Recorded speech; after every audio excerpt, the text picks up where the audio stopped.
Avatar: The Way of Water. I can't believe I'm actually sitting here in front of a camera talking about this movie. It feels surreal. I have now seen a second Avatar film. 13 years later, we finally have Avatar: The Way of Water. But is it actually worth watching? Has it been worth the wait? 13 years. Has it been worth it? Well, James Cameron is Mr. Sequel Man, right? He has done Aliens, great sequel. He's done Terminator 2 Judgment Day, great sequel. Does Avatar 2, aka Avatar: The Way of Water, stand up to those movies? Or better yet, is this better than the first Avatar film? Well, let me introduce myself and then I'll answer that question for you. Hey guys, how's it going? My name is Brandon, aka the BrandoCritic. Thank you guys so much for being with me here today. I really do appreciate it. I was able to see Avatar: The Way of Water a little bit early for you guys, and I'm gonna give you my honest, no BS, non-spoiler review for you today and tell you if Avatar: The Way of Water is worth a watch. It's my mission to introduce you guys to great movies and to create a space here on YouTube where we can discuss them. So with that being said, have you guys seen Avatar: Way of Water? Let me know your thoughts down in the comment section down below. And again guys, it's all opinion.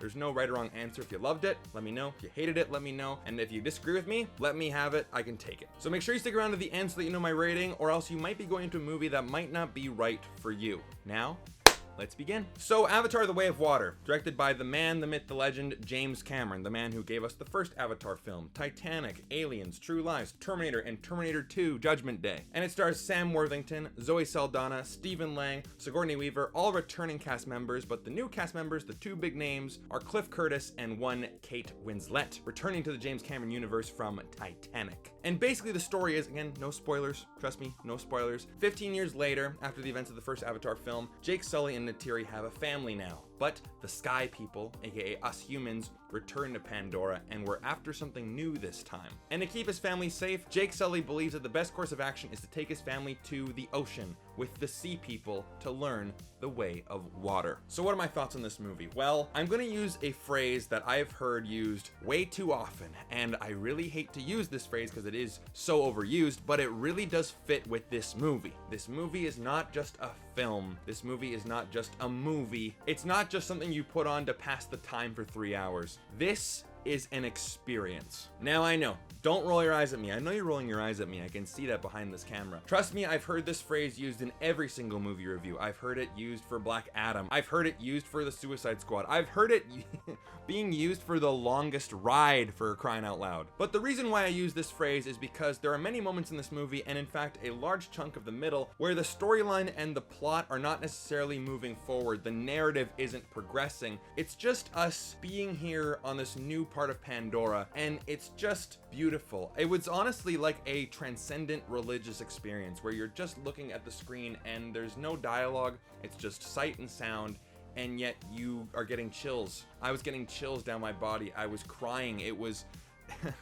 it was unlike anything I'd ever seen before. I guess not since the first Avatar film, where I can just look at the world that this movie creates and it being so beautiful that you just break down. It's just, you think about this, like some critics and I were talking after the movie, and we're talking like, can you imagine that some human beings made this movie? It almost didn't fit in our brains, that concept. The one film that I would compare this to is Fantasia, because Fantasia, if you guys have never seen it, the 1940s Disney film, it's not one cohesive narrative other than the Sorcerer's Apprentice part. Just a collection of songs with images to match the songs to evoke emotion, to evoke this out-of-body experience. And that's what Avatar: The Way of Water did. Just the fact that we were being back on Pandora, I was seeing the characters fly through the Hallelujah Mountains, and I hear that Avatar theme and I started to cry. I'll be honest, I started to cry, and I said to myself out loud, we're back on Pandora. It was a truly beautiful experience. Not just the visuals, and I'll talk about the visuals in a moment, but just the emotion and just the thought-provoking imagery of just being back on this fully realized world. There's just so much beauty in every single shot in this movie, and it just allows you to be there. The pacing of this movie, I gotta say, is just fantastic. Now, this movie is 3 hours and 15 minutes, around there, and I have no problem with a movie being that long, but you have to earn it. You can't just get a story that's about an hour and a half and then stretch it out to be 3 hours. This movie, though, really fits the bill of being a 3.5, basically, around that time level of an experience. Now I get it. In today's world, our attention span is lower than it ever has been before because we are constantly on our phones, we're on Instagram, we're on TikTok, we're constantly just getting new content, and we're addicted to convenience. So films like this to a younger generation might not speak to them because they might find it boring because the scenes just drag on, as they say. But I love that the scenes actually take their time in this movie because they allow the weight of what's actually happening to the world, to the characters, and the events in the story to actually just sink in. We allow what's happening on screen to just be with us for a while, and it really does work. Like a minor example, when we see the Sky People, aka humans, come down to Pandora, in a general movie, a normal movie, as you will, it's not a James Cameron movie. James Cameron is on a whole other level, guys, let's be honest here. You see them come down, and then they have some crazy music like, oh my god, they're back, and then next scene, right? There's no breathing room. In this moment, they actually take their time. You see the Sky People, the humans, and you understand that this is a very, very, very big thing for the characters, big thing for the world, and you just see the image and it sinks in, and the film just allows it to be there. And I remember thinking when I saw that one scene, James Cameron just gets it. He understands that this movie is for an audience, and an audience needs to be emotionally connected to a story. So he allows these scenes to be there for the emotions to really sink in. James Cameron is a master at that. Now I gotta talk about the effects, the CGI. Avatar was a big, groundbreaking movie back in 2009. This movie, Avatar: The Way of Water, is probably the best CGI I have ever seen. Really, I'm being completely honest. It is the best I've ever seen. It's a beautiful, beautiful movie. I was talking with some friends about this, that, you know, we grew up in the late 90s, early 2000s, and I remember there was still talk about you had to see a certain movie just because the effects were almost so real. I remember the hype around Lord of the Rings, The Return of the King. It was huge. Oh my god, the effects are just mind-blowing. You gotta see this new Avatar movie. The effects are mind-blowing. That doesn't really happen now. Sure, all the effects in the Marvel movies, in the DC movies, in the Star Wars movies, they look really good, but the main selling point of those movies were not the effects. They weren't the groundbreaking technology. Avatar: The Way of Water, I really do believe that that's the reason why people are gonna go see this movie, and I do really hope that it's gonna be extremely successful because of it. Top Gun Maverick, I do think had a little bit of that because the jets and the planes were actually real. They weren't CGI, so they were actually shot for real. But in a world like this where it has to be CGI, it looks pretty damn real. The water, I can't believe, absolutely perfect, mind-blowing. The motion capture has hit a next level. I don't know how we can get better than this. How do we get better than this? All of the creatures in this world, the ships, the human vehicles, they look amazing too. Now, if you guys know me personally, people have asked me like, what kind of film would you make if you had all the money in the world, or you could just kind of like envision your perfect film? I would love to have a film where there's a giant boat chase in it, and there are many, many boat chases in this movie, and I don't know, there's some certain shots where you see the boats chasing after some of the whales, you know, like their version of whales in this story, and I'm like, that just looks so freaking cool. I fanboyed out, and I don't do that in movies anymore. I'm a bit of a cynic when it comes to those kind of things. This movie just is so amazing to look at. Oh, and by the way, guys, if you're liking this video so far, hit the like button for me. It really helps out the channel. Thank you guys so much. But the one thing that impressed me the most in terms of the visuals is Sigourney Weaver. Now, getting into the story a little bit, we have a younger version of Sigourney Weaver, aka her daughter, that was born out of her avatar. It was kind of an anomaly. They don't really know what happened, but Sigourney Weaver basically has to play her daughter in this movie. But not only do they de-age her face, they de-age her voice. And I was thinking to myself in the movie, is that Sigourney Weaver? Like a younger Sigourney Weaver? Because that just looks amazing. And I found out it was. Just jaw-dropping. It just looked unbelievable, and the action set pieces just mind-blowing. This movie is mind-blowing. But I'll be honest, that's all the surface level stuff. The main core of this movie is family. Now, I made the joke out of this movie theater as well that this movie tackled the family aspect better than any of the Fast and Furious movies did. I really got invested in this family. I really cared for these characters. I really loved the family dynamic and how Sullys stick together. Sure, it might not be the most complex thing in the world. Like, the story in this script is very simple. Almost all James Cameron scripts are very bare bones simple, but they're so effective.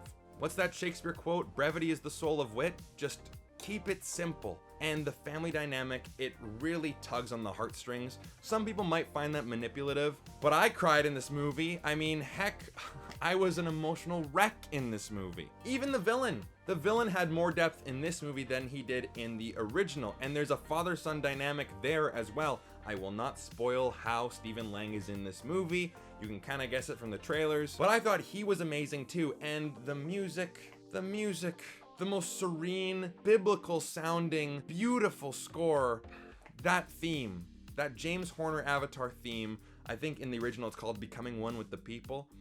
It made me cry every single time I heard those 4 notes. So yes, as you guys can tell, I was in love with this movie, but there were some things that I was not a big fan of. These were kind of nitpicks, but I do think that some people will see these things and go, oh, the movie sucks because of these things. So fair warning, no spoilers, but these are my nitpicks of the movie, aka the reasons why this film is not perfect. Number 1, there's a lot of exposition at the beginning of the movie, and it happens pretty quickly. And I missed a couple lines because Sam Worthington really spit those out, and I'm like, wait, what? Can you go back? Oh, we're going on. Okay. Number 2, the villain dialogue. There was one line in particular that made me cringe a little bit. It was kind of corny, but that's kind of James Cameron's MO. A little bit of that silly, corny dialogue, especially in the first Avatar film. It kind of sneaks in here as well, but it works for the movie. It makes you hate the villains. Simple yet effective, right? Number 3, Sigourney Weaver's character. Her powers and her origin are not really explained, but I know that they're saving that for the Avatar sequels. Now, some people might not like that, but I know that James Cameron has planned this out, so I think we're in good hands. It's not like Rey's backstory in Star Wars where they're just like, what? Number 4, and I think this is one of the bigger ones, they do retcon some things in the first Avatar film, especially with the humans' motivation for coming back to Pandora. There's kind of a new thing that they're after this time. And the way that I justify it is that, yes, it's been 15 years and things have changed on Earth or with the human beings. I don't necessarily know what, but they're going after a new thing in this movie. And number 5, and this is really nitpicking, the music is fantastic in this movie. However, none of the new themes even come close to the original themes that James Horner did before he died. So yeah, guys, easily top 5 of the year, and my rating is a 5 out of 5.